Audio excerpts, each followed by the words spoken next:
ہمارے اہل سنت و جماعت کے جو سالانہ جلسے ہیں، جو درگاہوں پر درس ہیں، اگر کہیں درس دیا جاتا ہے تو دیکھو اس میں رد رفض کتنی جگہوں پہ کیا جاتا ہے۔ وہ خود کیا کریں گے الا ماشاءاللہ، کوئی کرے تو وہ بھی ان کو پسند نہیں، اس سے بھی لا تعلقی کرنے کو سعادت سمجھتے ہیں۔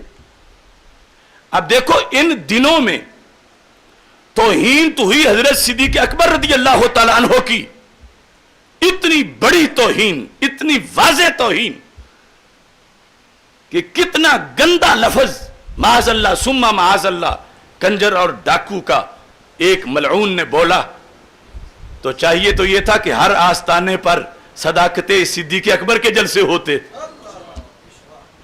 کیا ان کا حضرت صدیق اکبر سے کوئی تعلق نہیں؟ کیا حضرت صدیق اکبر رضی اللہ تعالیٰ عنہ کے اس امت پہ کوئی احسان نہیں؟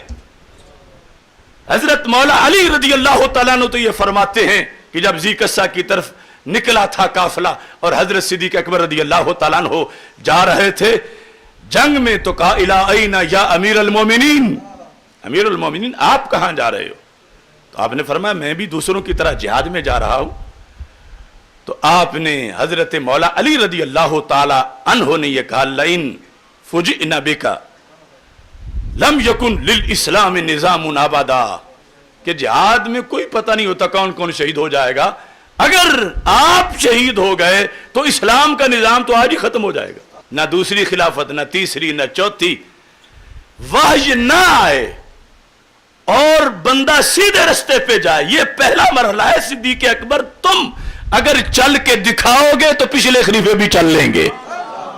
پہلے تو وحی آتی تھی تو وہ تو نبوت کا مقام تھا، اگر آج سرکار دو عالم صلی اللہ علیہ وسلم کے وصال کے چند ماہ بعد آپ بھی شہید ہو گئے تو امیر المومنین یہ دین تو آج ہی ختم ہو جائے گا۔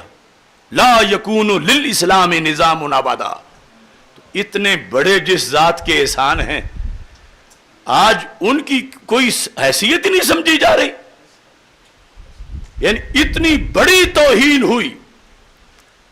کس نے ایف آئی آر کٹوائی، کس نے اتنے اجلاس کیے، کون اٹھا؟